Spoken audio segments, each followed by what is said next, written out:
I don't know what had happened to you already, because you were already like a threat to the environment.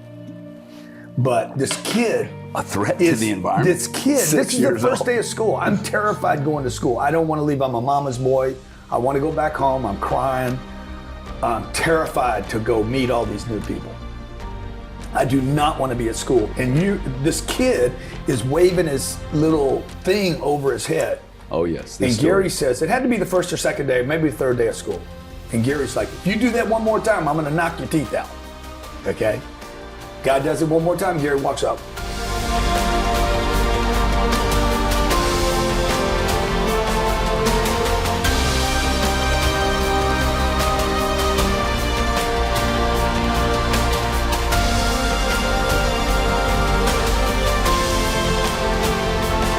Ladies and gentlemen, Gary Cardone. Well, I thought I was supposed to do that. See, this is Grant Cardone I'm interviewing, a guy that I have known longer than any other human being on planet Earth.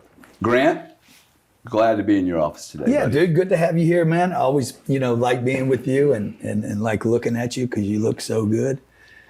And you've aged well. Thank you, man. Thank you very much. And that's good to know. All the shit I've been through, I'm surprised I'm still alive. So yeah. Hey, listen, I am really excited. I have been doing quite a bit of social media. For about 10 years, I went into hiding because some of the business I was doing, I could not be very vocal. Coming out of the closet? Dude, I'm totally coming out of the closet now. Anderson Cooper came out like 3 times. Yeah, I won't be coming out that way, but I will be coming out. For all my audience out there, let me just say this. For all my audience out there, make sure you follow my brother. He's an awesome dude. I've known him for a long time, and I've been through all kinds of hell with him. So many fights, many hugs. Let's talk about the many fights. Disappointments. What's the first fight you remember having with me, and share it in great detail as to what happened? Dude, I remember this one fight that you and I had. We were messed up at this time. I think we're 16, 17. We were in that old house we were renting. I think there was Tommy. We were having a crawfish boil. We were, really both messed up by now. You were messed up. I was very messed up. I'll speak for myself. Yeah, there you go. So I had a daily drug problem at the time. We were drinking all the time. It was like too much free time on our hands. You think 16? I think 17, probably closer to 17 or 18. We were on 10th Street? I don't think I was on 10th Street. I think we were. No, we had been on 20th Street across from the school. Yeah, but I think we had moved out. Okay. I think we were Mom kicked us out. That's an important piece. Yeah, we were living. I think you were living in one place. I was living in one place. We had a crawfish boil, and it was like, and we were both wrecked. I mean, I was wrecked. I know I was wrecked, but you must have been wrecked too because I won the fight. And I remember feeling so bad about it. This would be the only fight I felt you'd win. so terrible about hitting you. Did you? Oh my God, I've thought about it 1,000 times since then. I'm like hitting my best friend in the face. And I don't even know. Was the fight over a girl or drugs? No, I don't even know what we're fighting about. I have no clue what we're fighting about, except that I hate myself. I have shame about my life, and I'm disgusted with me. And I look at you, and you remind me of the disgust I have in myself. And I know that you're recreationally using drugs. I'm using them all the time. So it's everything you do reminds me of what I'm doing wrong, and it was just terrible, man.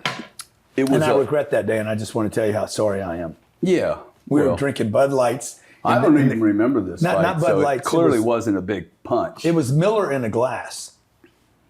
It was the glass, the little bottles of Miller. Yeah. I don't ever remember drinking little bottles of anything, even in the hotels. Okay. I'd go for the big bottle. Let's talk about when we were on 20th Street, though. I remember a couple of fights. Grant and I used to play games, like we have always played games, right? Like from day one. Like we didn't have, our parents weren't like having to take care of us all the time because Grant and I just basically had our buddy. We shared the same imaginary friend. Remember Frankie? What? How old are we? 6, 7 years old. This is before Dad. This is 10th Street. This is before Dad died. Yeah. So Frankie. like we're talking about a level of connection between two people that was very different from anything I've ever heard other people talk about, even other fraternal twins. Our connection has been really, and I think that's what doing some of the social media stuff in the last 6 months, the audience seems really fascinated with, hey, how could two guys that grew up under the same roof with a lot of trauma. I mean, I think losing you say dad died when we were 10. I think dad died when I was, I think 9.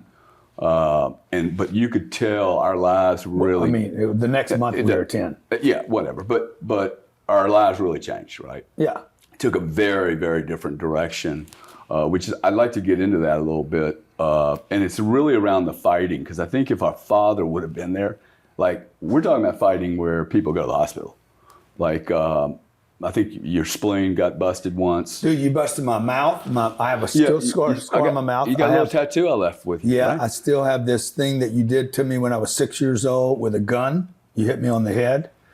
Let's see what else I have. I have a busted spleen. You sent me to the hospital. That was a serious punch, actually. Dude, it was. I couldn't have brutal. been 13. I threw you that night. I threw you, and you had that gash in your leg. Still got it, dude. It was so bad, bro, because we lost our dad, and I think we were both so angry.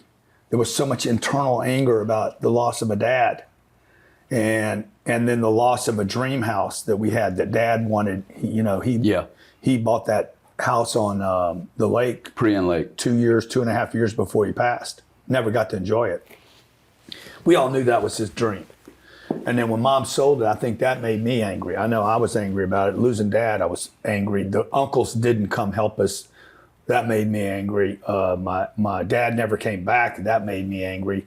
Mom selling the house and moving to this across the street from the prison. School. They call high school. Yeah. That made me, or junior high school made me angry. I was bullied. Dude, I was beat up, bullied during junior high school.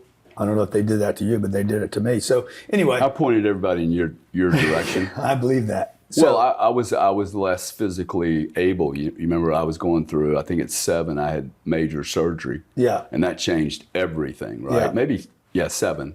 Tony Minaldi. Yeah. Minaldi, who Tony and his dad was my mentor, Yeah. a baseball mentor, coach, and Dad was gone then. He took the time to, like, that was a lot of No, commitment. Dad wasn't going yet. Tony? No, dude, we're only coach? 7 or 8. Well, But you had your surgery when you were 6. yeah. Your left arm got Yeah, that's surgery, right. which was a big trauma for both of Well, us. that not just started you, showing a little difference between us, because right? you had this impeding growth spurt. I had a growth spurt. I had spurts, and yours got stopped. Yep. Because of that surgery. Yep. And I felt so much shame for that, dude. Did you really? Oh, Well, because you couldn't help me, or I kept growing and you weren't. right? And I was getting faster and stronger, and you had that 3 months of being down, and I felt shame about any kind of acceleration I was having. So literally, later in life, I would actually go back to this and be like, I can't get ahead.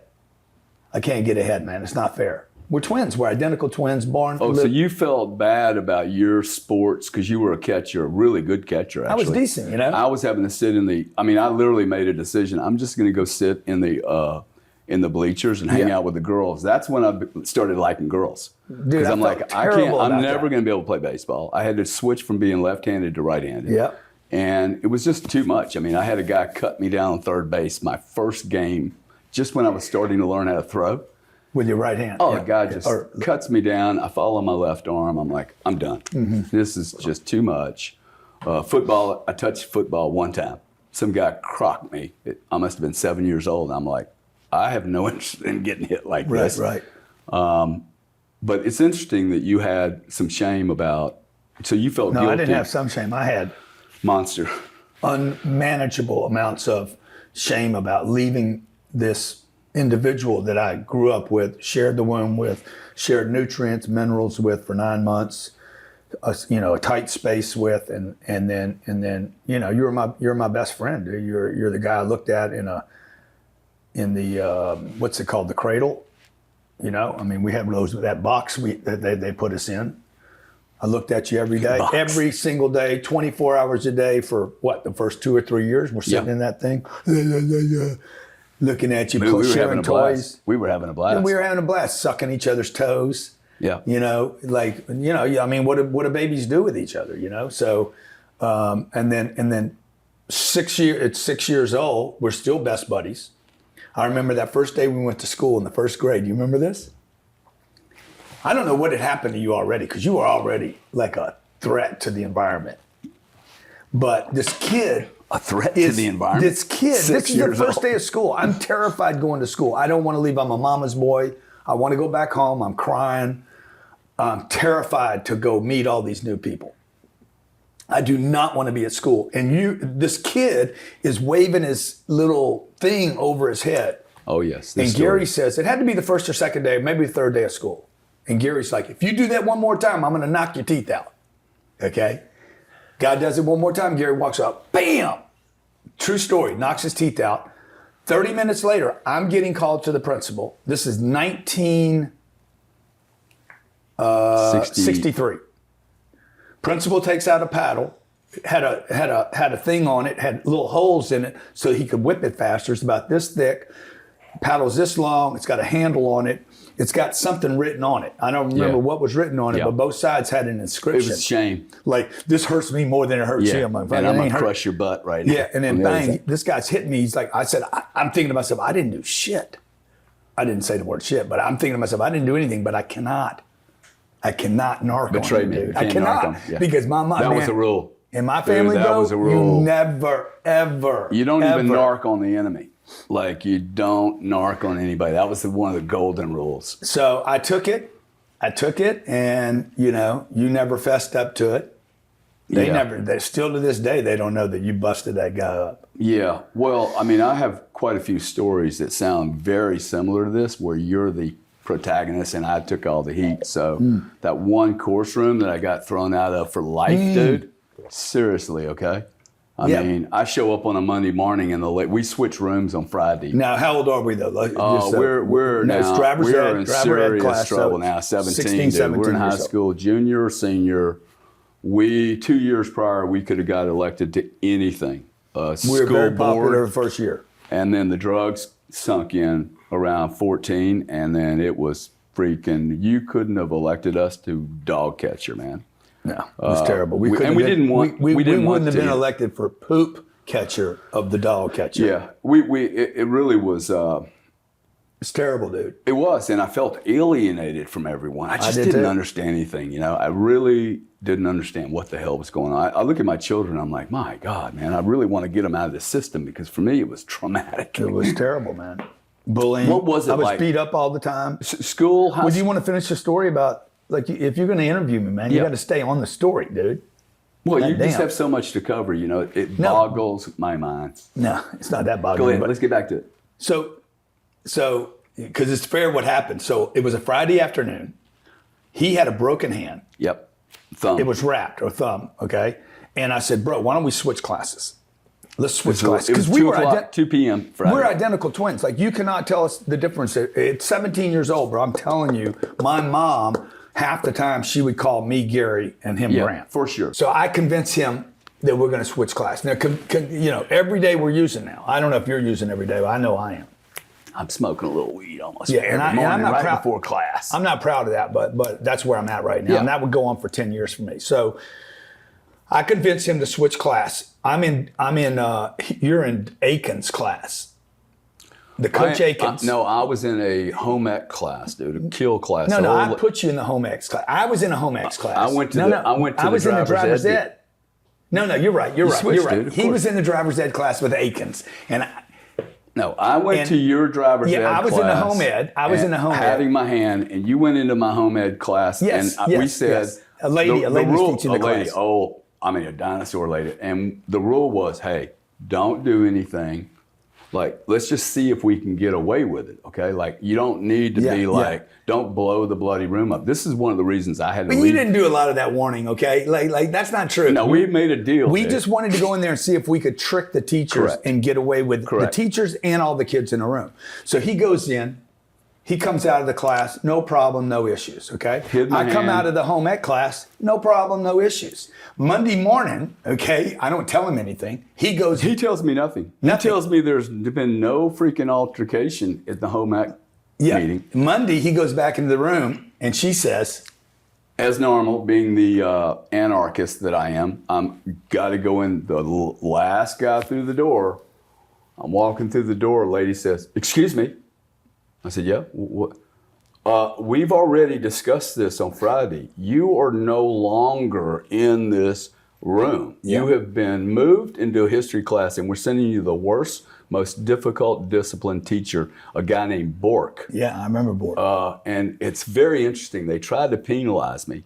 And what ended up happening, I was making D's in home ec. I went to this history class at 8 a.m. I made straight A's with this guy. Yeah. This guy was like, if you're 1/10 of a second late, you can leave right now. Dude. He was awesome teacher for me. Yeah. Best teacher I had, except for that Gardner lady who actually. I love Miss Gardner, see, man. I remember the names because she said, hey, these two She boys. was a typing teacher. C average on a good day. We just didn't try. And she said, hey, these two guys, they're going to make it out of this whole school. Watch. I wonder where she's at today. Dude, totally. She was hot. She was She was hot. hot. I mean, if you're watching this, Miss Gardner, Diggity I always dog. had a crush on you. Me too. We were actually thinking about, well, won't go there. So let's. What was school like for you, man? It was terrible. School was terrible. Junior high was terrible. I was bullied. High school was, there was a moment where I was like, oh, this is going to be really cool. And then the next year, it was terrible. I got beat up. I was beat up. You know, Pete Nash, the Reeves boys, Michael Armentar, all these guys beat me up. Like I was. Was that guy that I drove over? I don't know. Yeah, might have been. No. Those karate They got guys. Chuck. Those Chuck. karate guys that were trying to jack with us. Dude, they were when we always beating me 17. up. I was Yep. beat up every weekend. Like Yep. literally, I was in a fight at least once a week. Without exaggeration, I'm telling you. Like I was dating their girlfriends, the football team's girlfriend. There was Billy That might have been Greason, an Jay issue. Bice. I remember all these names right sure, now, man. dude. Uh-huh. And Mike Armentar jumped in my car after a baseball game and beat me to death because I was dating Jan Romero. Not dating her, but I was. He was dating her and I was playing with her. Dude, it was like, it was terrible. High school was awful for me. Yeah, same here. Yeah. Same here. It was. I always felt like an alien. I'm not sure it's really ever. Has it changed? College, did that change at all, or was it just deteriorated from there, Did it? dude? I don't remember. What did you study? Accounting. Accounting. I got a degree in accounting. Well, you and I lived in the same apartment. Yeah, I know. Near. It was a softball question for the audience. Oh yeah. I did accounting. Yeah. Okay. And you did what? Marketing? Economics and marketing. Economics and marketing. Yeah. So you left. I cheated. I basically cheated on all the tests to get through and studied at the last minute and learned zero. I would attribute nothing. Nothing. You maintain you learned nothing at school whatsoever. I learned zero in college. Really? 5 years. There's nothing that I look at today and said, oh, I learned that in college. Maybe the statistics course. Yeah. See, economics for me would be that one first course, Economics 101. I still remember the teacher. So sad that we can't have schools like this. The teacher gets up on one of those big chalkboards and says, when supply exceeds demand, prices will fall. And when demand exceeds supply, prices will go up. I was like, man, I'm done. I am done. Please let me out of this room so I can go actually get into the real world. Because I was like constantly feeling like I was being held back, like a stallion behind some gates, and I just want to go run the course. Yeah. And everybody's going, no, you're not ready to get out of the gates yet. Like, can I please stretch my legs? And they were just, pushing me down in the chair. It was horrible. But I think we've been always like that. You don't really like that structure. Is that true for you? The structure of confinement? No, I don't mind. I don't mind that. I don't mind it. As an adult, I don't mind it when I'm learning something. Yeah. Yeah, I thought so you like structure if you're learning something. I didn't. Well, I wasn't learning anything. Yeah, right. And it was too slow, and basically it was a grade underneath. Like some of the, if I wouldn't have done that statistics class that I just gave some credit to, I think I would still know what I know today. I agree. I think I came here with some of this. I think there's some gifts that people have that they just have. They don't learn them in school. They don't learn them in life. They just have them, bro. Like, I don't know how to explain it. If there's some earlier life thing, something in the gene code, something, and why do some people get it in a family and some people don't? It's not about the mom and dad. It's nothing to do with the DNA. It's something else. Dad didn't give it to me. Dad doesn't have what I have. There are things I have that my dad had. Well, what did you learn from him? Work ethic, protect your name.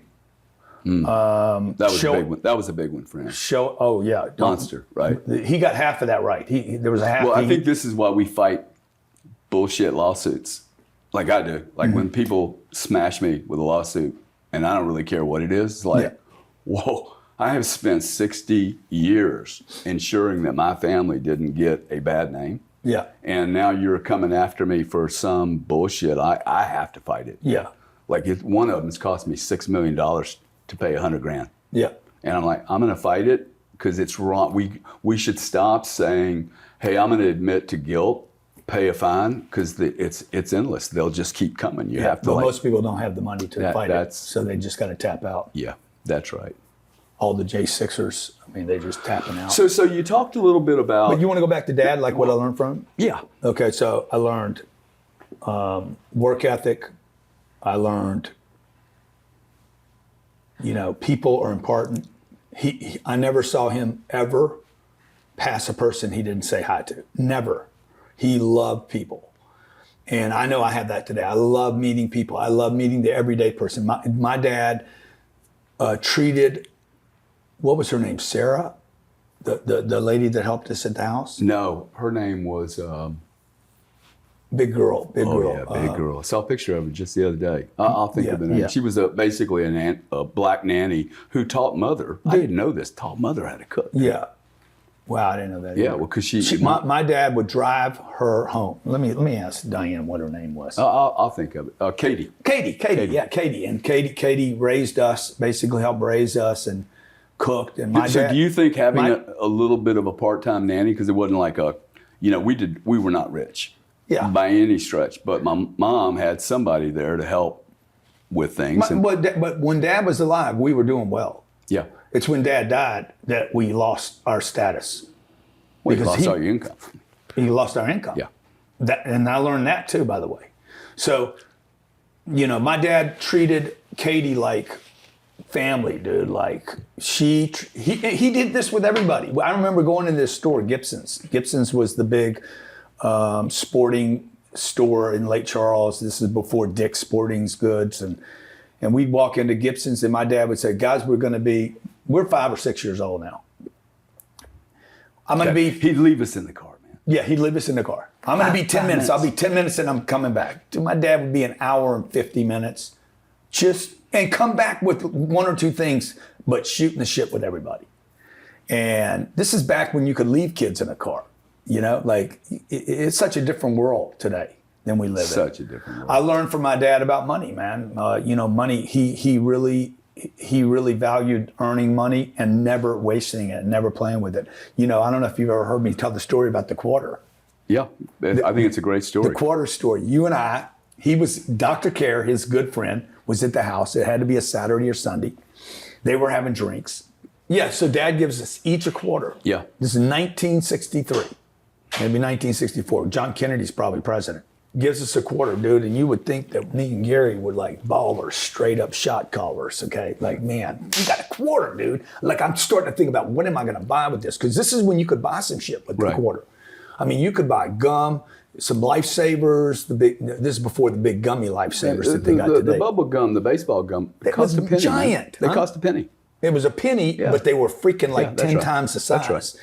And so I'm going over there, man. I'm flipping my coin, playing with my coin, and bang, my coin falls into this gutter. Big manhole. This is the old manholes they'd have like a 12-inch space between the grates where your ankle could actually fall through it. Like, these were not safe to walk on, okay? And so I could put my whole arm down there, but I can't reach the quarter. I am losing my mind. You're gutted, dude. I'm gutted. I'm crying. Oh my God, I lost my quarter. I'm not really, the one thing is I'm not going to be able to buy anything, but the second thing is I got to tell my dad I lost a quarter, bro. And like, I know this comes with a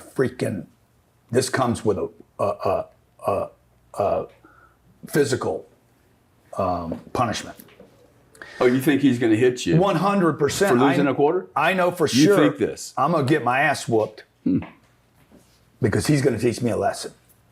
I go home, I'm crying. What's wrong? I'm like, I lost the quarter.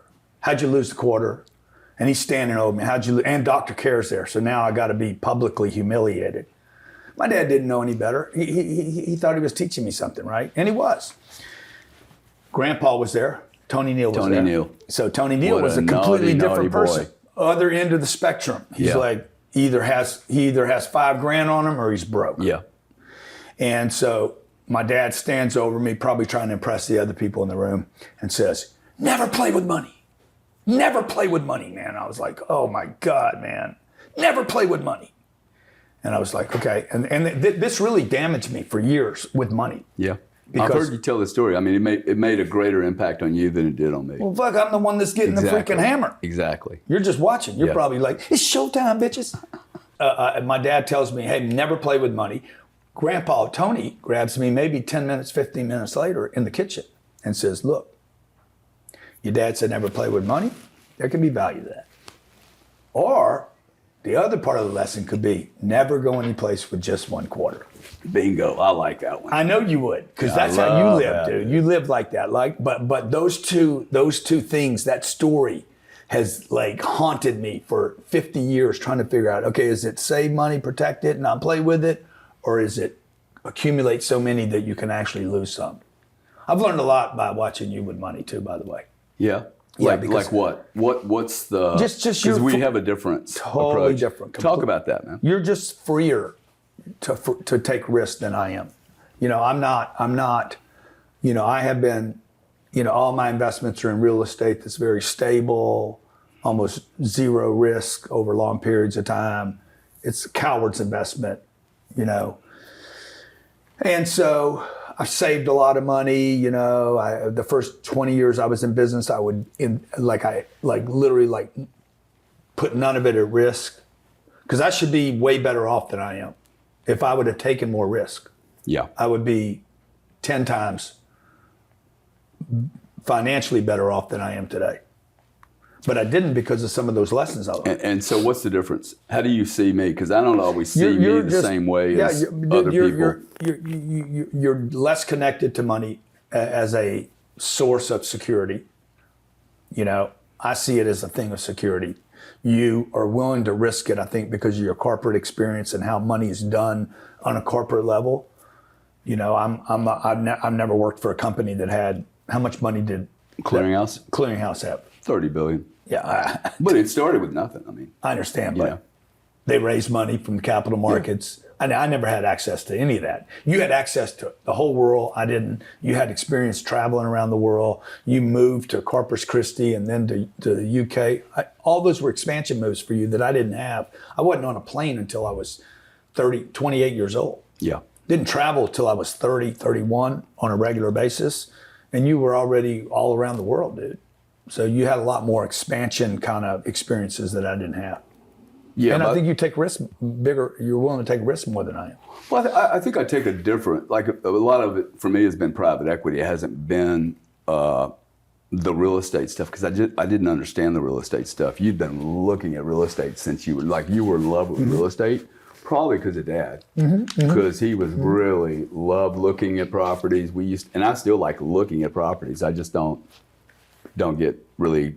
I mean, I invested with you early on. It was great return, but I went the corporate route, and I learned some other lessons. I remember, I think our sister talking about you saying, "Wow, I wish I had Gary's job," right? Like when we're 30 years old or something. And you were just starting to really. You were in La Jolla at that time, building that mentor coaching program up. Yeah, I was consulting car dealers. And then I'm in London. We're playing Xbox. You're making some big bank. Well, by the time I was making $30,000 a year. Yeah, no, I was making good money for the age I was, and then I was 30 when I went to London that That was awesome. Which is really where I want to so you left Louisiana when?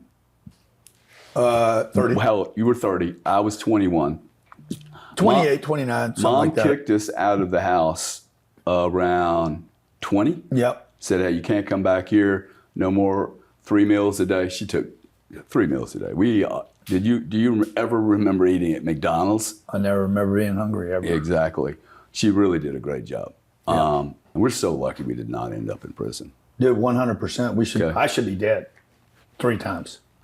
You know that when I went to treatment, 3 guys that I was hanging with were killed while I was there.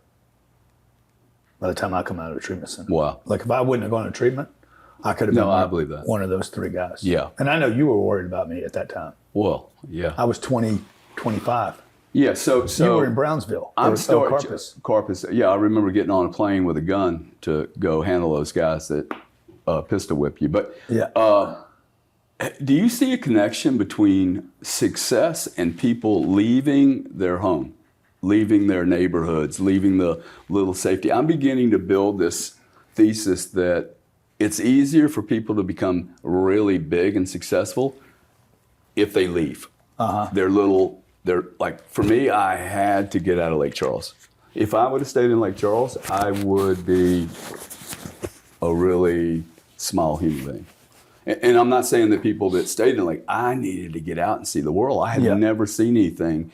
And I study a lot of history. A lot of people who have been really, really important on this planet, they left. Yeah. They traveled. They got out of their comfort zone. When did you start to realize, whoa, getting out of your comfort zone, getting out of a small community, everybody knew us. We couldn't go anywhere. The Cardone boys. Mm-hmm. Those Cardone boys. When was the first time you made the move where you were like, whoa, I got a lot more capacity than I've ever understood? Every single move I made. First, the treatment center. Moving to Houston. I moved to Houston from Lake Charles just because you were there. That was not really a move to me. Really? It was not a move. It was a comfort move. I went to my sisters. I got 2 sisters there. I got you there. I can hang out with you. It was wrong, okay? The move to San Diego helped me a bunch. The move from San Diego to LA. You didn't have any kind of... Every time I've gone someplace where I didn't know anybody, I got better. Every single time. When we moved from LA to Miami, we exploded here. Like we went from making $3 million a year to making, this year, this company will do 50x that. Because of the move. I had to move. I had to go where I didn't know anyone. It helped my marriage when we moved because now me and Elena are lost together. Now we have to help each other more. Like you have a common enemy, common challenge, I got common the whole adventure. environment, not me and her. So every single move has helped me. And I 100% agree. The other thing I would say is this, and you've asked me this before. Do you think me and you would be where we are if Daddy was still alive? I believe that if Daddy was alive, I would not have been who I am today. I think that forged me.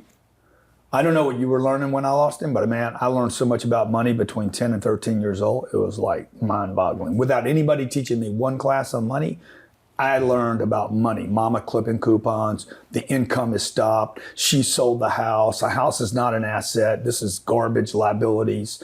She had to dump it. She had to move to this other place. Now we're fixed in that joint. She never made any money on that house. The income stopped. She has to save.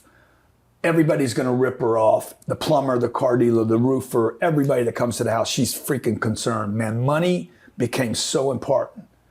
And it was tied to my mom's happiness and security because she couldn't be happy because everybody was a threat to her. Everybody's coming to rip off the widow. That's all I heard for probably 3 to 5 years. It's very And that was her reality. Is that real to you? No, I did not have that. It's really amazing to have 2 people in the same environment and you walk away with a very different, I never got all caught up in that. The money thing never was a deal. I looked around and thought, hey, I like you. I like Mom. The older we got, I like Mom less. I just didn't really think about that struggle. It didn't scare me. I was wake up, we go to school, we have fun, we're just doing the deal. Wow. I got the fear when, hey, I need to leave this college. I have no clue what I'm supposed to do. I mean, I was so utterly lost. Like, it wasn't even about money. It was more about, hey, what am I going to do the rest of my life? You're fast forwarding now 10 or 11 years. I'm 19, 20 now. I'm starting to I'm getting out of college, and I'm like, I am so ill prepared for this. Yeah. Like, what the F, right? So when did you get out of college? Same time you did. 80, 81. Yeah, I got out in 83. My first job was in, really? Yeah. Well, I think I went to Carpus in 81, man, 82. Yeah. Well, right out of college. Took me 5 years to get out. Oh, did it really? Yeah. Wow, we have some memory lapses there, bro. Well, but I got an accounting degree. So you got a bullshit marketing degree. The moment you knew that you had more capacity, because I'm trying to get to something, I think everyone underestimates their ability. Almost everyone underestimates their ability to do something. When did you first get the glimmer that it couldn't have been when you were 12? When did you get a glimmer that, oh, wow, I have a lot more? You know, the way I define it is it's like God or whatever gave me the gift to be like a F-35 fighter jet, weapons, plenty of fuel, but I don't know how to fly the bloody thing. I don't really know how to release the weapons. I'm massively wasteful on fuel. Like, it's too much of a machine. I'm not skilled enough to fly it. When did you figure that out? When you're like, whoa, I got a lot here. I got to be more responsible for what I have. I mean, here. I had to clean up first. You know, nothing good happened for me until I cleaned up. Once I cleaned up from the drugs at 25, went to the treatment center. I know you came to see me. And, you know, I cleaned up. I came home, man. I was like, okay, I had so much shame when I came home. By this time, you're already in Corpus Christi working. We've separated. Yeah. We have completely different lives now. Totally. And so I went to Minnesota for 30 days or 28 days or whatever, came back. I mean, I'm so vulnerable and so shame-ridden. The onion has been peeled. Dude, I'm like completely exposed to the world. Don't have my drugs to cover me up anymore. I got to come back and admit to everybody I'm a dumbass, a drug addict. I got to make amends to a lot of people. I wasn't thinking about being an F-35. I was barely a fucking paper airplane. But the question is, when I'm just saying, you, no, you're asking me, so I'm going back and saying, well, when did that happen? Well, it probably took me a good year of getting stabilized, sobriety and stabilized, not using drugs, to like, okay, I can start to trust myself. Then I started paying people back for the damage I caused, or at least making an effort to. And then I started being effective as a salesman. It's the only job I could get. I didn't go into car sales because I wanted to. I went into car sales because that's the only people that would hire me. Right. And then I started getting good at that, and I started saying, man, you know, I remember I went from making $2,500 a month to $3,500 a month. The most important money I have ever made in my life was that $1,000. It is not the hundreds of millions or whatever I've made, you know, over the internet. It was that first $1,000 said, oh, wow, I have control.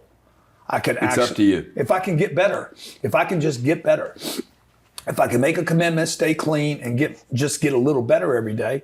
And then I ended up reaching the top 1% in the auto industry in a job I hated, didn't like, didn't want, didn't choose, and I just took it.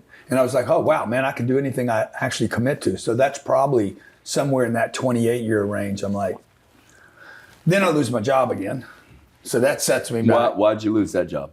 I got fired from that job because I told Terry Collins that the guy that he had running the place was stealing from. He's like, Grant, mind your own business. I was like, what? Yeah. And I walked over, packed up my shit, and left. So I don't know whether he fired me or I quit.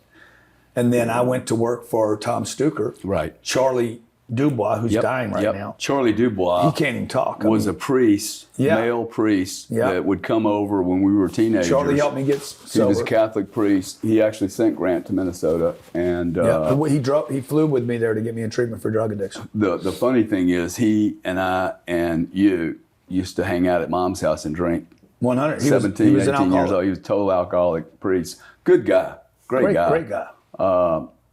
That's so many memories. Well, you can be a priest and still be an alcoholic. You know, I mean, you can be a good person and still have an alcohol problem. Sure. I didn't have an alcohol problem. I had a drug problem. Yeah. And when I drank alcohol, then the drugs would come in. So from 25 until 50, I said no alcohol. Right. Like just leave all that alone. But it was the drugs I was worried about. So when I cleaned up from that, then when I lost that job, Gary, when I went to work for Tom Stuker, Charlie Dubois is the one that told me to go do that. I went to Charlie. He was a mentor for me. He put it on a whiteboard and said, hey, which one of these are you most scared of? This was his great formula. Go being a manager at in Baton Rouge for a Toyota dealership, because I couldn't get that job, or going to work for this company in Chicago.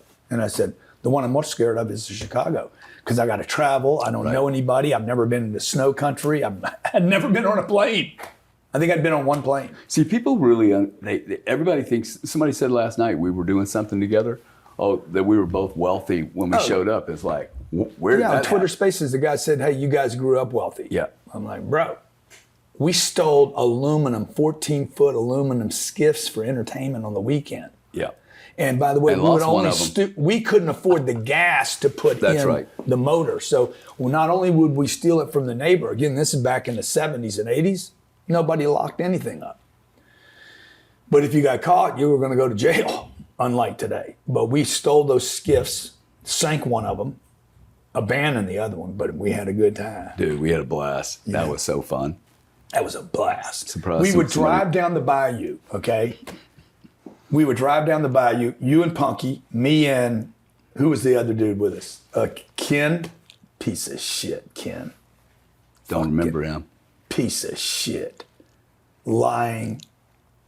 So what? Coward bastard. What did Ken, we do? if you're watching this, you were a liar, bastard, coward then, and you probably still are today. And Punky. Ken Lejeune. That's his goddamn Ken name. Lejeune. And Punky Lejeune. They were cousins. Oh, were they? Yeah. So Punky's going to probably see this. Oh, Punky will definitely see this. So anyway, we're driving these aluminum boats. Punky, he showed up at the door of the house one day when we were living on 20th Street, and Mom went to the door.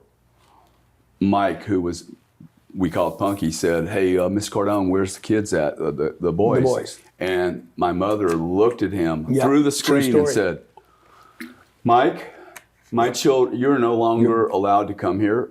My boys are a bad influence. Yeah, your boy, this was you my should mother. not be hanging my around. mother did not bitch about other people. She's like, hey, clean up your own shit. Yeah. And then we can blame some other people. Yeah. She did blame some other people, but yeah. What did you learn from her, Grant? Can I go back and finish my aluminum boat story, bro? No, because it's not. No, man. Goddamn, you got to learn how to do these interviews, like man. No, yeah, but people like these stories. You guys like the aluminum boat story? Y'all want me to finish the aluminum boat story? Go ahead. Go get. Or maybe I did finish the story. I think I did finish it, actually. I mean, we could talk about the train that we tapped into to steal all that beer that day. Dude, that was there's cool, so dude. many things. Dude, I mean, how about running around when with freaking shotguns and 22s, dude. 10, 12 years old, dude. We're rolling with freaking loaded weapons every day. 10 and 12 years old, out in the woods, shooting everything we can shoot. For sure. I mean, we used to have pellet gun fights, dude. No glasses. Oh, no. Like, we used to be, dart guns. Dart guns with little darties. I mean, really, it was shooting 22 caliber rifles over each other's head. You could hear them zip, zing, crazy. On top of trains, man. Like in on the top movies. of trains sitting on the train tracks. Hilarious. We would do that on the weekend. Anyway, you know why I did all that? Because we were bored, bro. I tell my kids, man, I'm like, boredom is the biggest threat in your environment. I made my biggest mistakes in my life have been born out of boredom. I am dangerous when I'm bored. Yeah. Like I'm dangerous to society, actually. 100%. When I'm bored, this was the point I was trying to get to, is that I think I have a lot of like energy. Yeah. And I think like I know people that just have like nuclear furnace. Yeah. And if I'm bored, it has like it's going to squeak out somewhere. I need to have channels that I can pipe that into. Yeah. I love the business I was in because it was so consuming. Trading commodities for me was like, with a startup of 8 guys that were smarter than me. For me, that was like I had no opportunity to get, I didn't date chicks. I wasn't doing any of that, dude. Yeah. I was full on in a game that was so intense. It was like showing up to the Super Bowl every day at halftime, knowing, okay, we're behind. People are watching. What are you going to do today? And I like that kind of pressure. It keeps... I did an interview with Dana White once, and he said, "Look, you either have the beast or you don't." When did you? Do you believe that? 100. Well, I don't know. I don't know if it's true for other people. I know I know when I said, oh, you have a beast. This is that F-35, fully loaded weapons, the guy. When I was selling automobiles and I would put my head down, I was so committed to getting great at it. I was so disgusted with being a marginal human being. And I know you and I have this in common. It's shame really drove me. Not ambition to have money. It was the shame. It was this sense of like, I have to prove myself. I know I'm better than what I am. I would look in the mirror at myself those 10 years between 15 and 25 of being a drug addict and so disgusted with myself. And that became really a superpower of mine, to turn disgust into some form of something better than disgust, closer to, something to be admired. And I remember being a car salesman and I was like, I can outsell everybody in this place, dude, if I want to. And I love that feeling that I am a beast. I'll work Saturdays, I'll do nights, I'll do and once I tapped into that and found out I could have that, it was just like, okay, now can I get in the right industry to tap into the beast? Yeah. First time I saw social media, I'm like, oh, I'm gonna unleash the beast on this thing. But you fought it. Oh yeah, fought initially. it. First time I saw it, I was like, this is stupid. Yeah. But 5 seconds later, I was like, this is a. So you believe the beast exists. What can you explain it? Success. You gotta be. I don't think you find him losing. You find him winning. So I know a lot of people say they learned everything through failure, all their failures. I'm telling you, when I can have that. Not I almost got it. I have it. I can do it, and I can do it a second time, and a third time, and a fourth time, and the beast starts to, like when I interviewed Tom Brady. Insert. Well, when I did Tom Brady, man, Tom's got the beast. Why? He's got 7 rings. And I said, Tom, why do you want to win so bad? He's like, I don't want to disappoint anybody. Right up. I said, come on, man. He's like, I don't want to disappoint anybody. It's shame, dude. It's shame, dude. It's funny. Nobody ever talks about this. For me, it's been fuel. It's really important for me to get in an environment where I have to compete. Like I'm going to see Michael Saylor and Salinas in Miami. People think this is easy. Dude, it's always scary. Yeah. It's always like, who's this cat, man? Yeah, when are you seeing Michael? Friday. Oh, wow. I'd love to get him on the show. Yeah. Well, get more involved in Bitcoin, dude.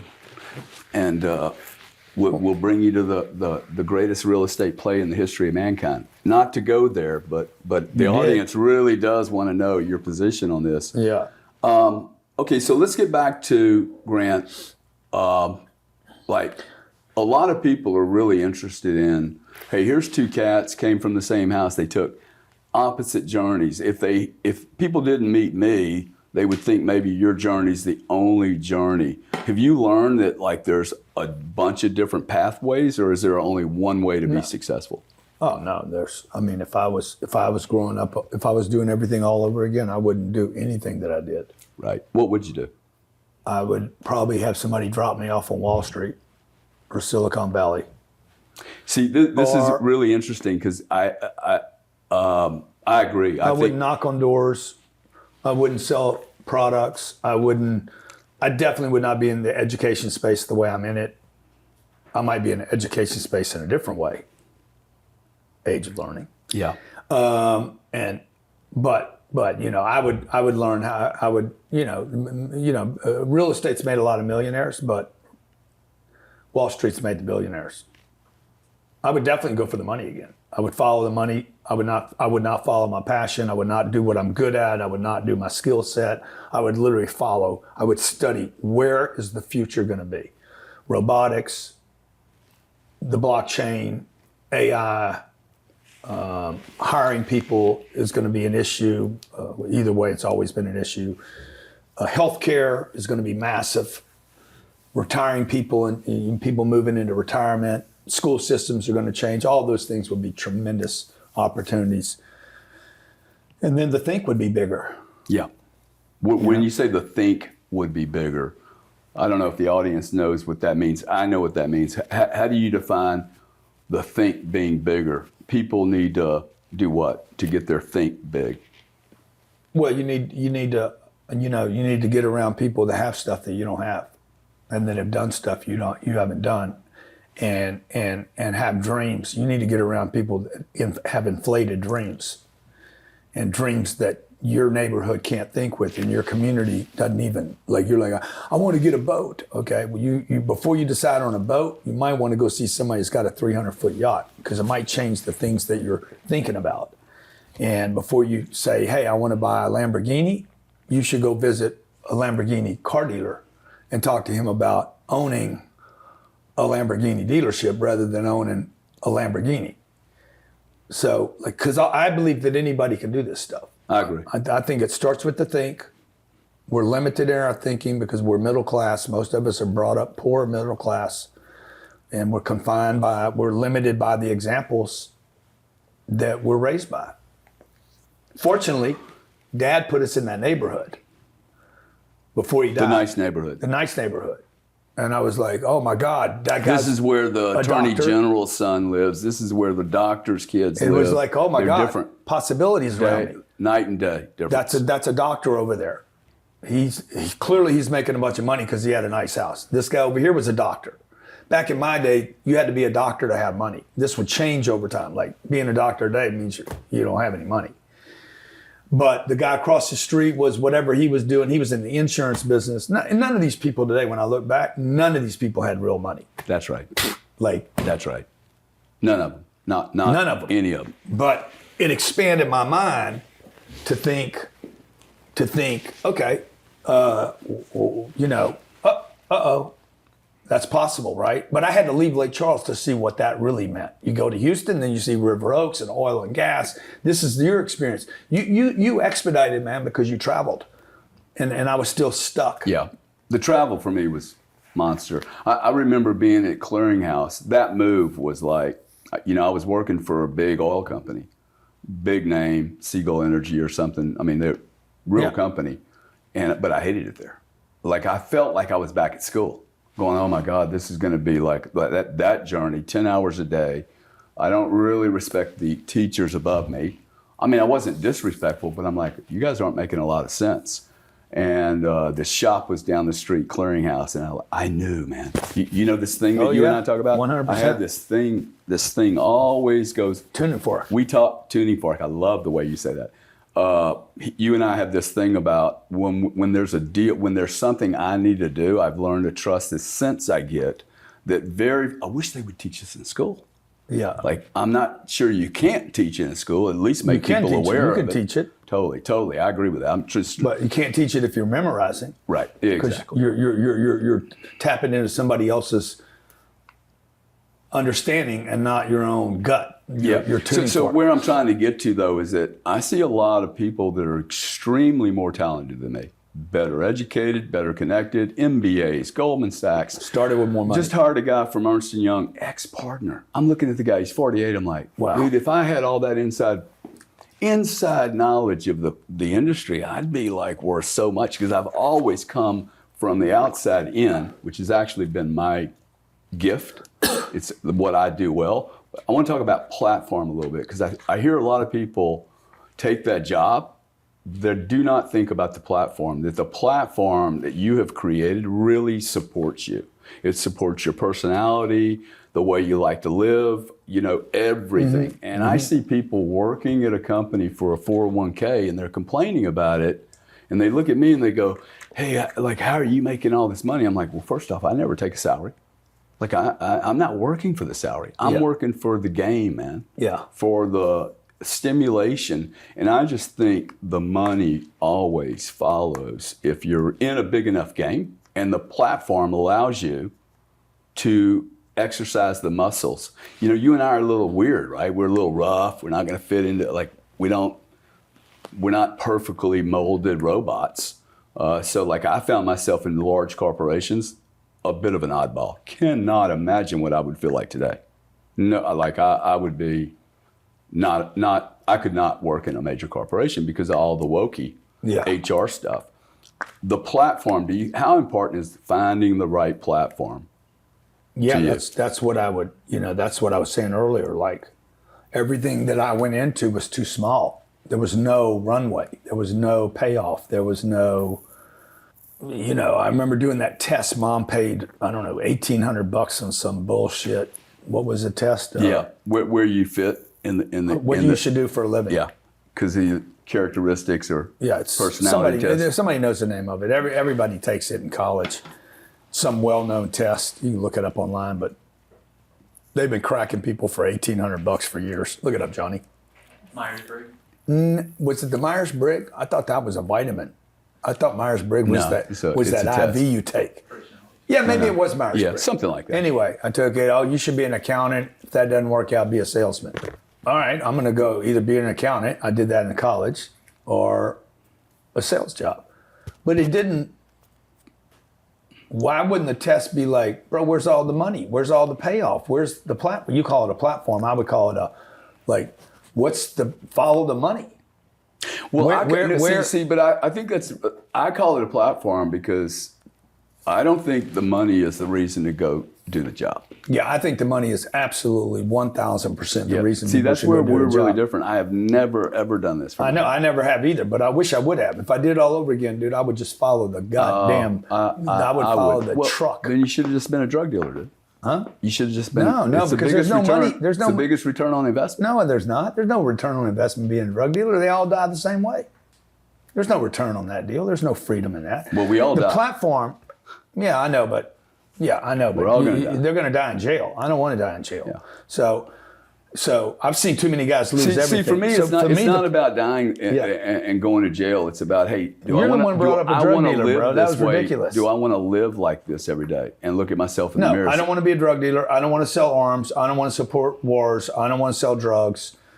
None of those things would make me happy. I wouldn't have any freedom doing it. I wouldn't be happy. The platform for me is, I do only things that, I can get behind this.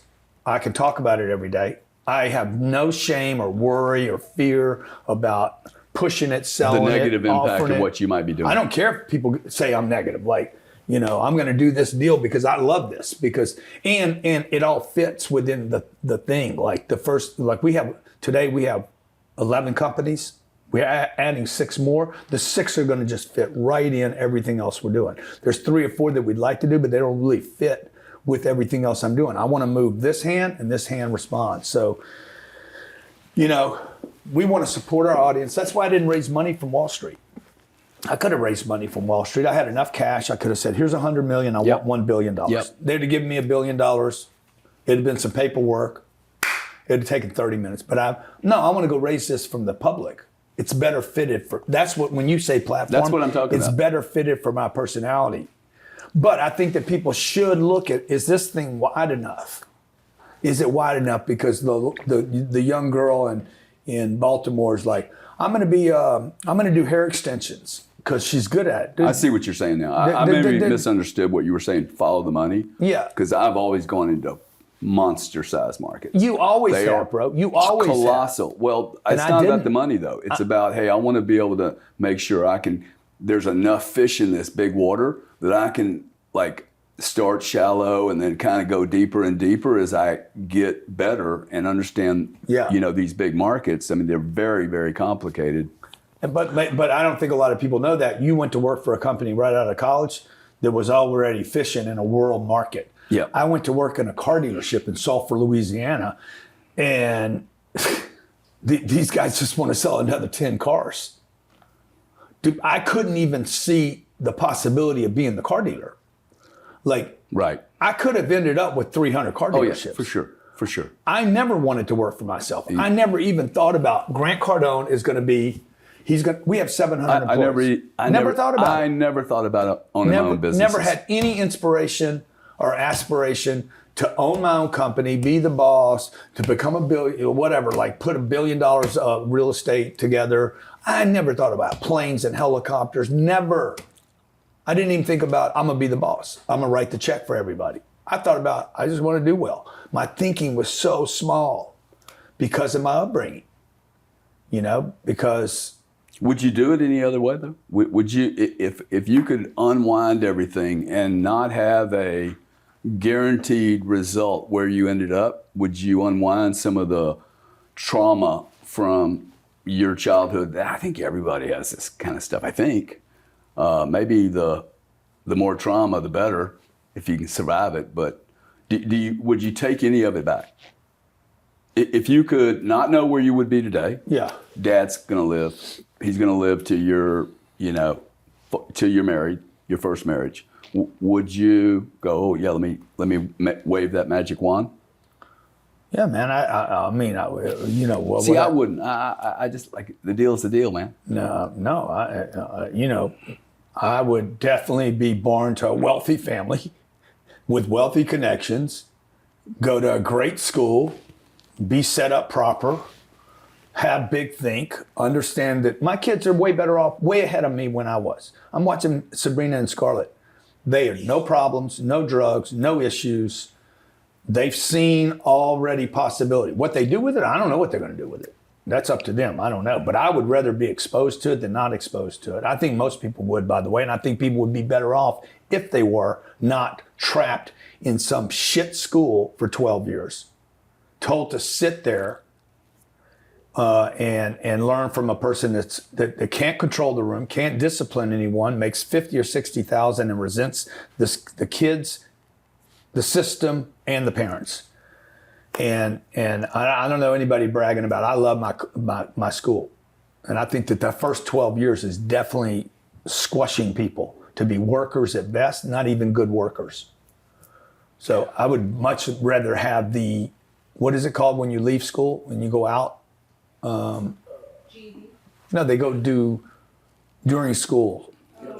Field trips, man. Shit. Why don't you do a field trip to Wall Street? Do a field trip to Goldman Sachs. Do a field trip to my place. We see these kids coming in, man. We bring in kids 12 times, 15 times a year. They come in. Kids have never been on a plane. Parents have never been on a plane. We fly the kids in here. We put them in a boat. They've never been in a boat before. They come in our classroom. They get to pitch the classroom.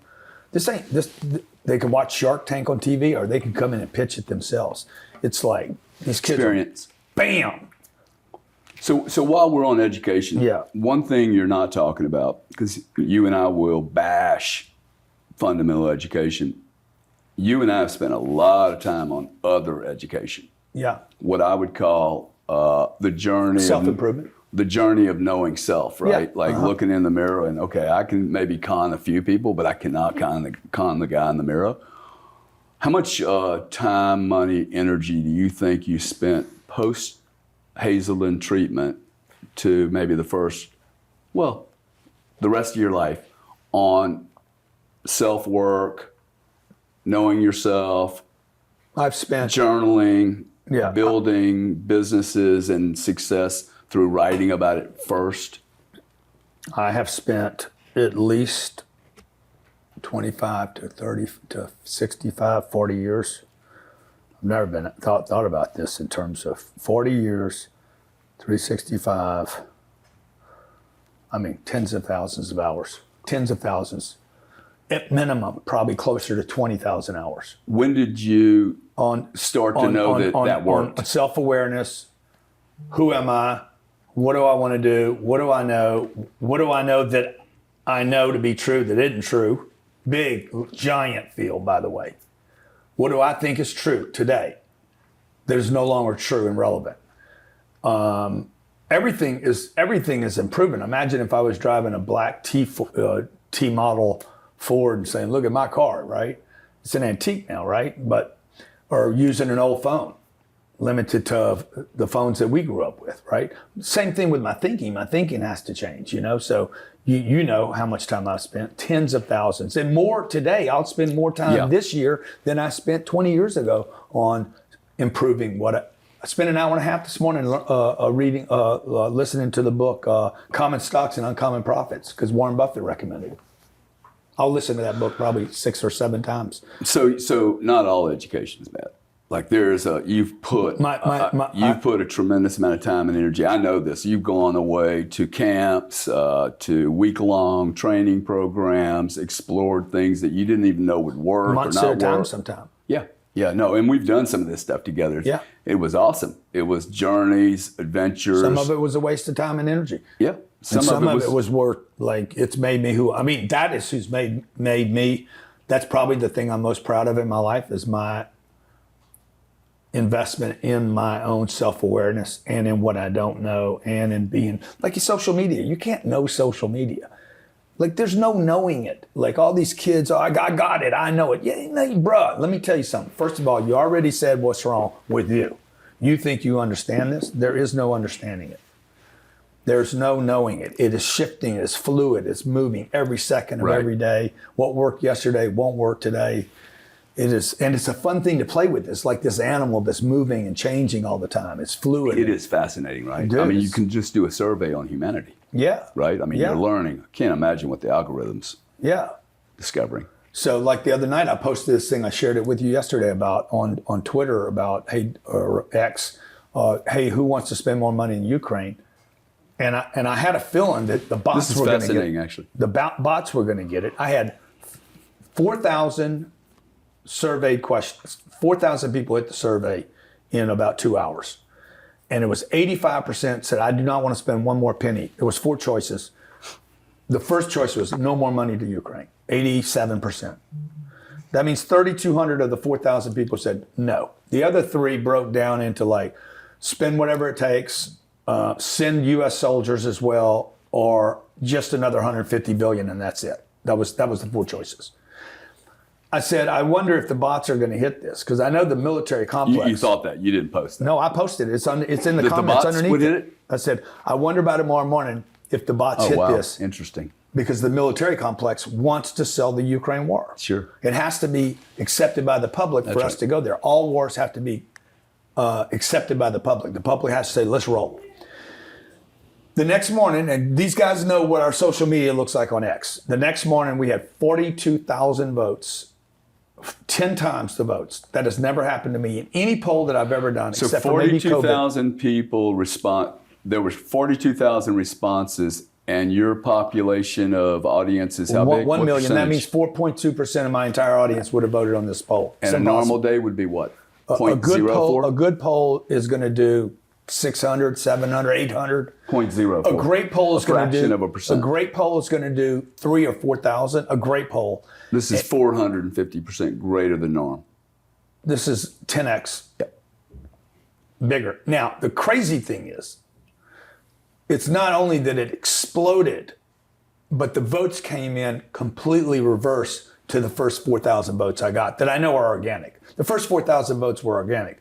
The next 38,000 votes are not, or 87% spend whatever it takes in Ukraine. Like it's totally a military bot.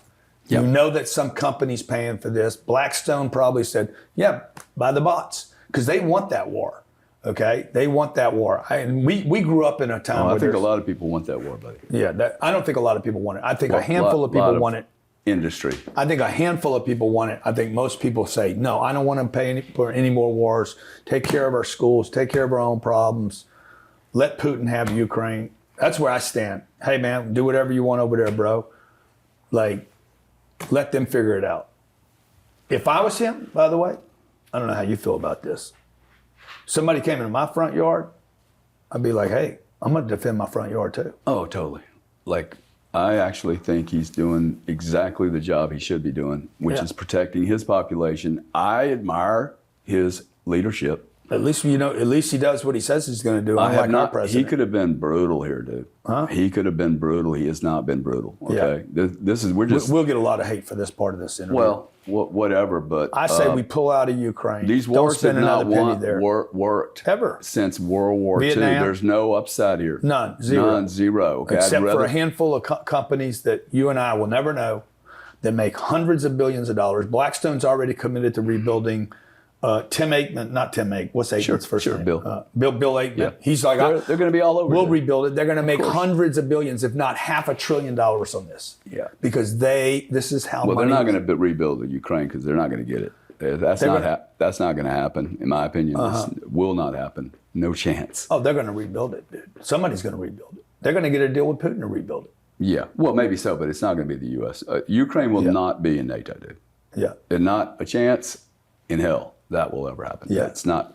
Latvia has already been taken over. It's literally like across the street from Russia. Like imagine Miami Beach. Yeah, imagine and Miami. some how nukes being close it put is. up on the Cuban border in Right. size, like real armaments, right? Like, Yeah. come on, man. It's not reasonable Yeah. ask. Let's move on to something more positive. What is your greatest strength, you think? I'm going to ask you two questions. What's your greatest strength? Yeah. And what holds that What is greatest strength back most? What polarizes that greatest strength? My and greatest negates it? strength? Yeah. My greatest strength is probably not quitting on something. Perseverance. Yeah, I don't quit. Like, once I lock in, I'm going to figure out how to make it work. Like, I don't try to make things happen. I was talking to Jared the other day, who's having his 40th birthday, 13 years he's been here. And I said, hey, I want to do this program. I want to do it for the next 88 days. I want it to hit this target, blah, blah, blah. I know this will work. He's like, Grant, we've never tested that. I said, I don't care. I know for sure this will work. And he's like, we'll try it. I said, no, we ain't going to try it, bro. Because the first 2 or 3 days, it's not going to work. Totally. And then it's going to work one day, and then you're going to be like, it's not really working. I said, I don't want to measure the metrics. I do not care about the response. I want to see it through for 88 days until I prove this to be true. And so that's with no data. I don't need a metric. I don't want anybody to tell me it's working or not working. We're going to see it through all the way. It's amazing. That's my you and I, superpower. dude, we do the same thing. Yeah. I don't want to hear about it. This is what we're doing. Yeah. I don't even look at the analytics right now. Yeah. All this stuff, dude, I am not interested in it. I'm interested in building a community. Yeah. That's of like-minded people. I think we're going to be stronger together in the future than being separated. I'll tell you what the program is, okay? It's 130. I'm so excited about this. I have 135. He's going to pitch now. Go ahead. I have 135,000. The relentless pitcher. I have 135,000 leads, okay? And the 135, I'm just going to be completely transparent with the audience. I have 135,000 people that are in a funnel. We had 1,500 a day, every day. So in 90 days, that's 135,000 people. It takes 8 phone calls to get hold of to one get person. one person. So that's 1,100,000 phone calls. I want to sell those 135,000 people a $6,500 product that's worth 80 grand. Okay, because I'm going to build a new machine for next year. I want to sell that $80,000 product for $6,500. I'm basically going to give it away. Right. Okay, it'll produce $17 million of profit before the end of the year for me to fund this project in expansion and build this massive network of entrepreneurs that want to accelerate to $1 million of income. And I need the base for next year of enough people in that program to be successful so I can share those success stories.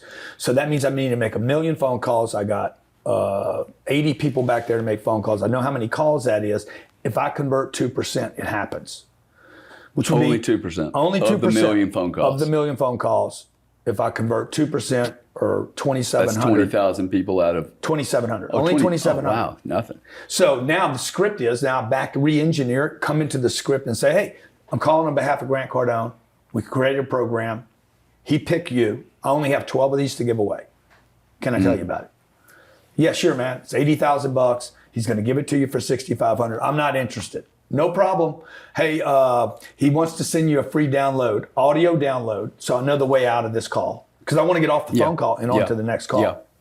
So anyway, I think it'll work. Yeah. Jared's not so confident. Neither is Todd. Neither is the team. I bet it does work. But the I numbers are there. believe. So let's move to what negates that, just all in. Like, what would you say your biggest weakness is? Most of the time, I'm alone in the decision, even though everybody says they're on the team. Yeah, that ain't. Is that weakness, That ain't or really, is that actually just a painful gift? no, it's painful. It's painful to be. This is the I'm a second guess myself now. The team thing is overrated, right? You got to understand, on any given team, you got people that don't believe, and you got people that won't take the full hit. And you got people that are going to quit sooner than the other people. I was on a boat. I was learning about boats and what yachts go through and shit. And the captain told me, he's like, look, the crew will give up before the boat does. When we're going through storms, they're all trained. They're all ready to go. It's like Mike Tyson says. Mikey says, as soon as I hit you in the face, bro, you're going to change your fight plan. Totally. All plans fail at first contact with the enemy. Yeah, exactly. So, so is that a strength or a weakness, or it's just painful, man. Yep. Being. I think about Trump. Like, I know his wife's probably like, you're an idiot. The boys have got to be like, come on, man, you took it too far. His daughter's got to be like, don't say it like that. Even his supporters, like, I wish you wouldn't talk like that. Everybody says the same thing about Trump. And he's just like, oh, no, this is the way to do it. I'm going to do it like this. I don't know if that's right or wrong or good or bad, but I think it's something that it's lonely. Entrepreneurs and wealthy people that have been successful, or maybe they're not wealthy, they've been successful, Mother Teresa's, I gotta believe it's lonely. It's always felt lonely to me. It's a desperate loneliness too. It's not like there's no one to talk to. Yeah. You know, my first wife was asked one day, because when I was trading commodities. How many wives did you ask? Monster commodity positions that would usually make most people nauseous, right? She never knew if I was up or down. Yeah. But because I couldn't even, it wasn't like my skill. It was like, you're going to have no idea what I'm talking about anyway. So why even share it? But I totally agree. The team, I don't look at it. What do you think your greatest strength is? Vision. Like big picture and ability to go chase it. And to move from industry to industry and not like have, I have to stay in commodity derivatives trading because that's what I love the ability. I've been in 4 industries now. Spent 10 years in 4 different industries, 2 continents, and it has always made me better because I'm never in my comfort zone, ever. Like the most I'm ever in my comfort zone, as soon as I get comfortable, I start getting bored. That's what happened in London. I'm like, it's a big business, 600 people. We were doing $6 billion a year, dude, like crushing it. And I like helicopters, limos, drivers, big old house in the country, 32, 34 years old. And I was like, I'm bored, man. I figured this game out. I understand where it's headed. I need to take some time off so it doesn't control me, right? Yeah. Like I've always worried about being controlled by money and having to go to work every day. It seems like a horrible way to live to me. So that's what I would say is the ability to. Well, I have to go to work every day. Yeah, I do too. I think I'm. Yeah. Like I don't want to go on vacation. I love bored, going to work every day. Sundays drive me crazy. Sundays have always driven me crazy. Yeah, Sundays? Saturdays and Sundays. Hate them. That's how I say it. I want to go to work. He says it the way I say it. I want to go to work, man. I like it. It's a good game, dude. It's a good game, Sunday man. or Sunday? Oh, Sunday. Sunday. Yeah. Fucking Sunday, man. Shit. Grant, what are you building? What are you trying to do here, man? Well, not here, but like, when do you go, hey, you know what? I think I'm close to finishing. If there is a finish, what would it look like? I'm going to transition again so that I'm going to leave a legacy here. And then people won't know me as the sales guy, the car guy, the marketing guy, the internet influencer guy, the real estate guy. Yes. I'm trying to influence stuff. I'm trying to change things. Like I want to change the banks. Banks are ripoffs. I've been disgusted since I was 10 years old the way the banks took care of my mom or took advantage of her. We're going to launch an insurance company. We just launched it actually last week. Okay, 10X Insurance. Maybe I want to be a bank. I'm going to be a bank. I'm going to turn this into a bank. It's going to be the Bank of Cardone. Okay. And so I'm going to go. I'm going to go. Like if I can take Cardone Capital from $10 billion or $5 billion of real estate to $50 billion, that'll make me one of the largest multifamily owners on the planet. I think I can do that. I've raised $1 billion. I raised $10 billion. Bang, I'm there. That's a tap out game. But that business right there provides enough dividend. I'm pushing out now $40 million of cash flow a month to families. Dude, that's real money. Yeah.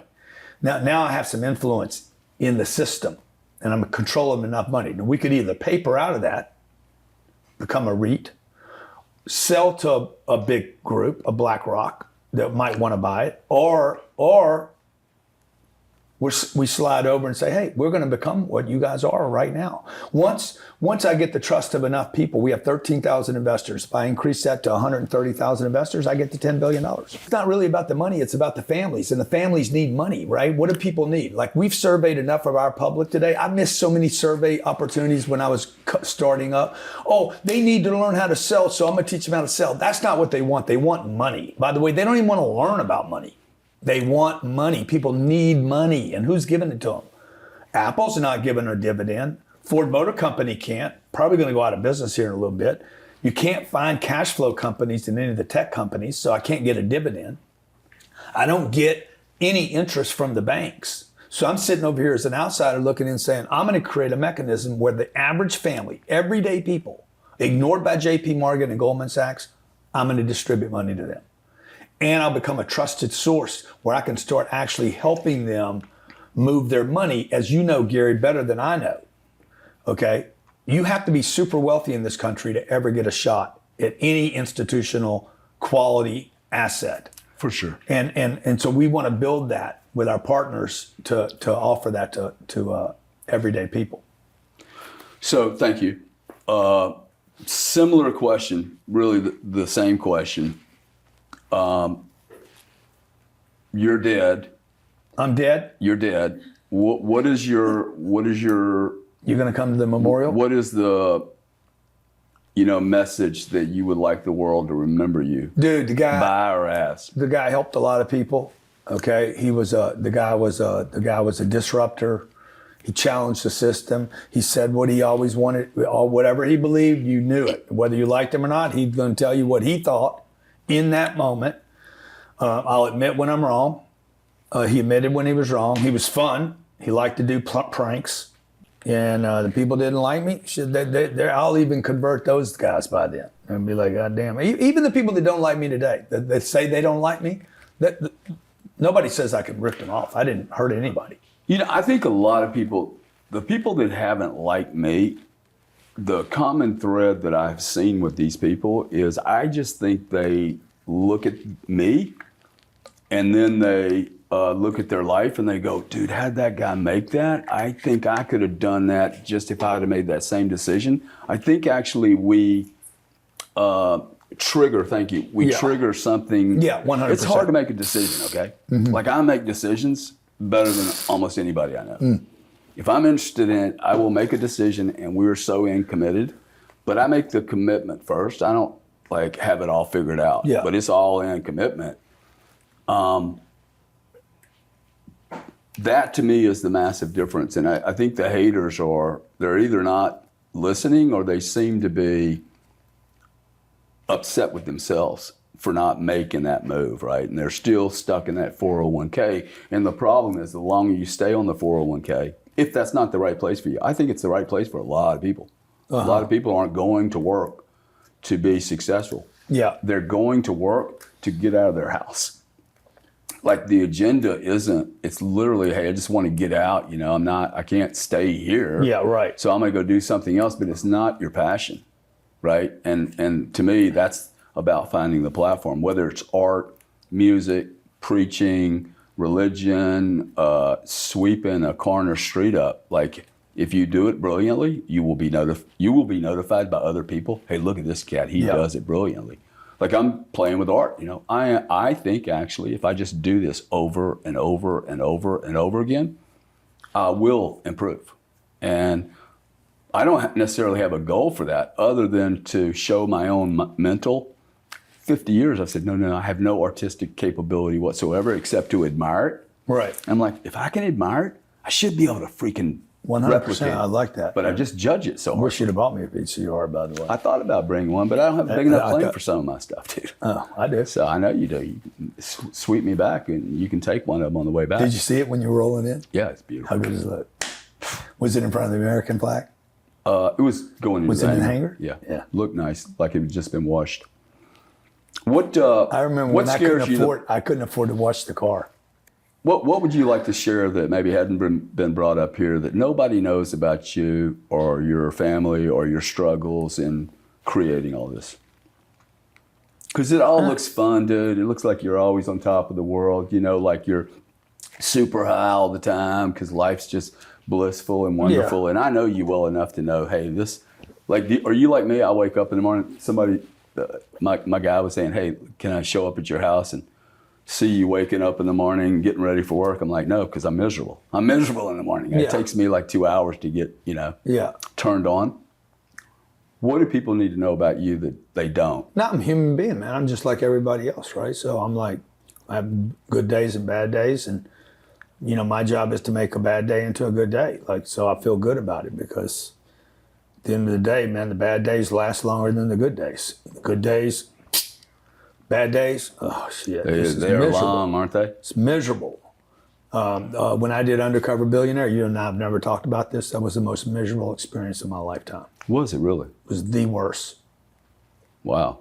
90 days of my life. It was so painful. Now, I don't know if I exaggerated the pain, but it was traumatic. Did you learn anything from it? Oh, yeah. Would you do it again? No.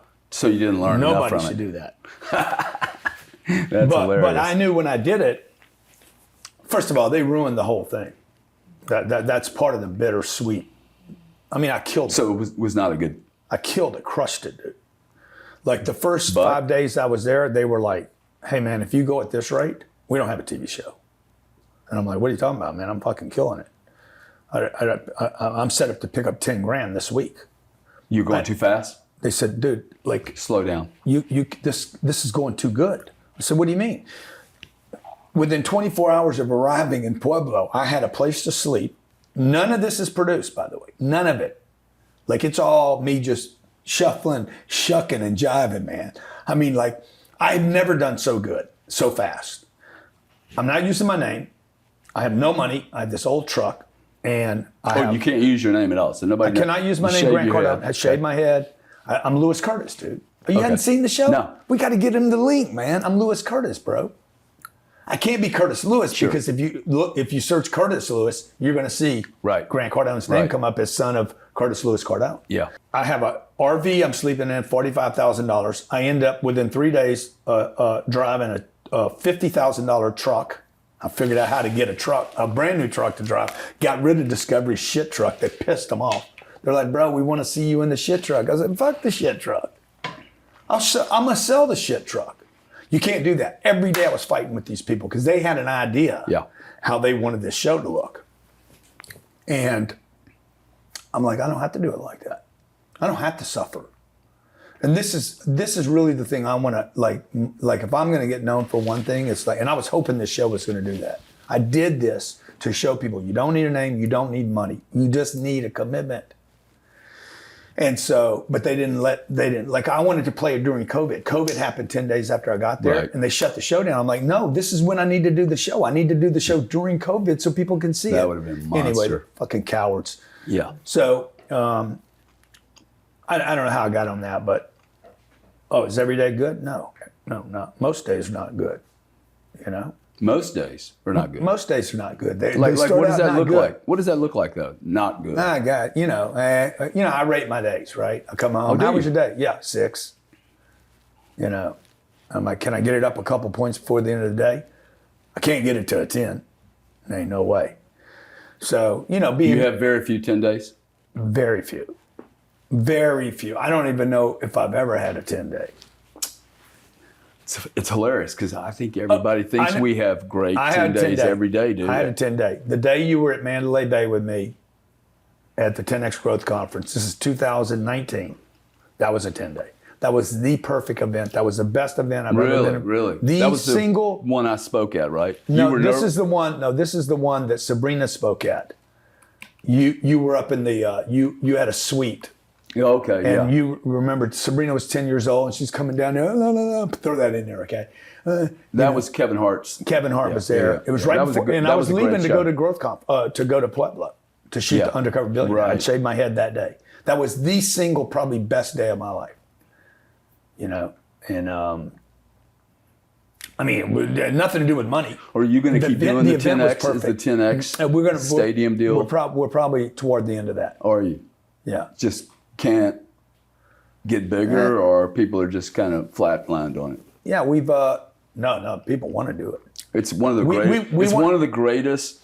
What I call it's an entertainment. It's entertainment. Rock and roll, business. Educational, motivational. Get around 30,000 people. The best community event I've ever been to in my life, and I went to 86 trade shows one year as a in the credit card industry. These companies have massive amounts of dollars to make this work.